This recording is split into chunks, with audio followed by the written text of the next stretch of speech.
श्री अरविंदों स्तुति चिन्ह स्थापनार 14तम वार्षिक उत्सव कटक स्थित श्रीरामनगर अंतर्गत Shri Aurobindo school of new thoughts एवं श्री अरविंद विज्ञान महाविद्यालय अनुकूल युगावतार श्री अरविंदों चतुर्दश देहांश प्रतिष्ठा वार्षिक उत्सव 2024 अनुष्ठित हो जाइछे।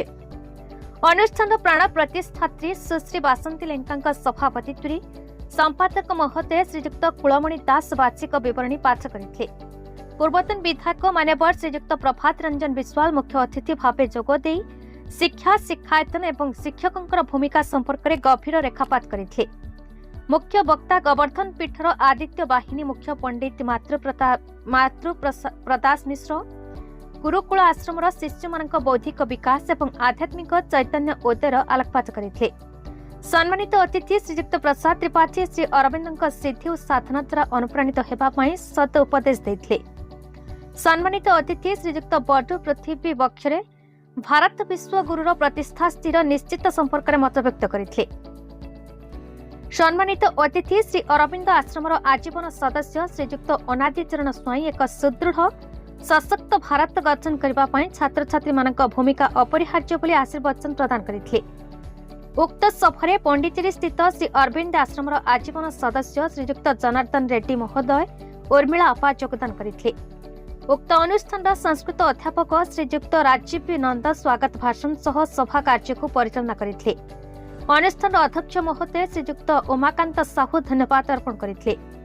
शेष विद्यालय महाविद्यालय छात्र छात्री मान द्वारा सांस्कृतिक कार्यक्रम परिवेषण करा जायथिला। अनुष्ठान वरिष्ठ कर्मकर्ता श्रीयुक्त भाग्यधर बेहेरा सुशांत कुमार सामल लक्ष्मीकांत साहू एवं सर्वोपरि मनोज कुमार मुदली उपस्थित समस्त अध्यापक अध्यापिका उपदेष्टा अभिभावक छात्र छात्री तथा अनुष्ठान समस्त कर्मकर्ता को साधुवाद अर्पण करने सह सभा संग करते। राजीव नंद श्री अरविंद विज्ञान महाविद्यालय संस्कृत विभाग प्रतीक्षित दिवस आजिकार दिन में महायोगी श्री अरविंदर पवित्र देहांश आम अनुष्ठान परिसर में प्रतिष्ठित होता जे श्री अरविंदर जो पवित्र देहांश से सब आम स्मृति ये कथा आमको बारंबार मन पकाए जे परम प्रभु स्थूल शरीर में आम मान ग्रहण में उपस्थित अच्छा प्रत्यक्ष तत्वावधान दिव्य उपस्थिति आम मैंने समस्ते रहीचे ये कथा सतत आम स्मृति में जागृत हो आम आपको केवे भी जमी न भूलु जे महायोगी श्री अरविंद आम मान ग्रहण में अच्छा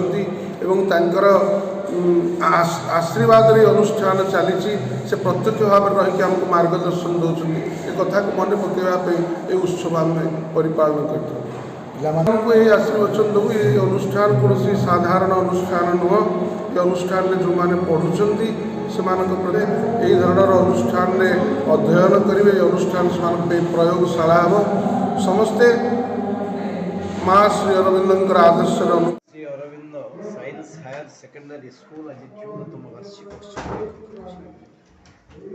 आसी जोगदे अत्यंत बहुबार आसी प्रथम धन्यवाद दूसरे अनुष्ठान चेयरमैन कुलमणि भाई बासंती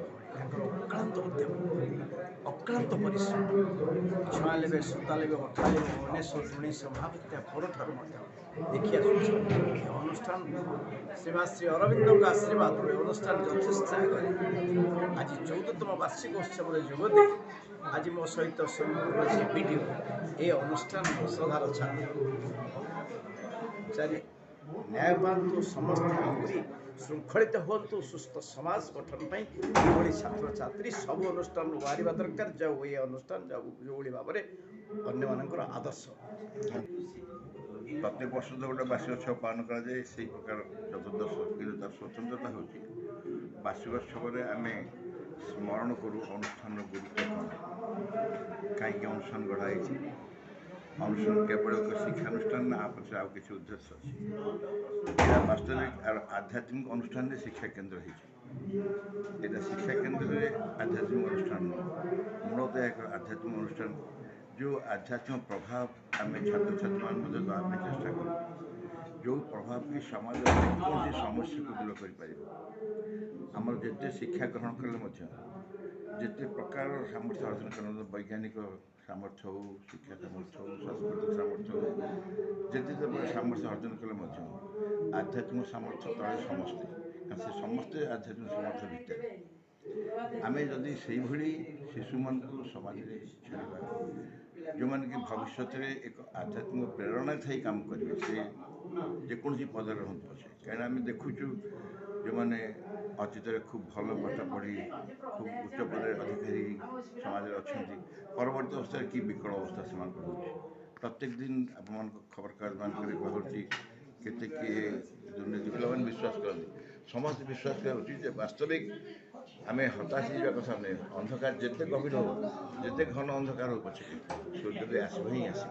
ଶ୍ରୀଅରବିନ୍ଦ ସାଇନ୍ସ କଲେଜ ଓ ଶ୍ରୀଅରବିନ୍ଦ ସ୍କୁଲ ଅଫ୍ ମ୍ୟୁଜିକ୍ ଶ୍ରୀଅରବିନ୍ଦଙ୍କ ଦେହାଂଶ ପ୍ରତିଷ୍ଠା ଦିବସ। କେତେ ସଂଘର୍ଷ, କେତେ ସେ ତ ସଂଘର୍ଷମୟ ଜୀବନ, କିନ୍ତୁ ସବୁର ପଶ୍ଚାତରେ ମା ଭଗବତୀଙ୍କର ଆଶୀର୍ବାଦ, ଶ୍ରୀଅରବିନ୍ଦଙ୍କର ଆଶୀର୍ବାଦ ରହିଛି। ଆମେ ପ୍ରଥମେ ପିଲାମାନଙ୍କୁ ଏହା କହିବୁ ଯେ ମାଆଙ୍କ ଆଶ୍ରା କଲେ ଅସମ୍ଭବ ବୋଲି କହିପାରିବ। ଶ୍ରୀଅରବିନ୍ଦ ମାଆଙ୍କର ଆଶୀର୍ବାଦ ସମସ୍ତଙ୍କ ରହିଛି।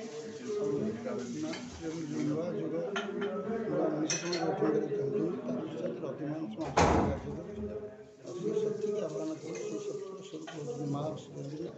ତାଙ୍କୁ ଯଦି ଆମେ ନିରନ୍ତର ଆହ୍ୱାନ କରିବା, ତାହେଲେ ଛାତ୍ର ଜୀବନ ଆଉ ସାମାଜିକ ଜୀବନରେ କିଛି ବି ଅସମ୍ଭବ। सर ये स्ट्रेंथ केते अछि टीचर स्टाफ केते अछि कटक दामोदर बेउरांका रिपोर्ट, भारत न्यूज।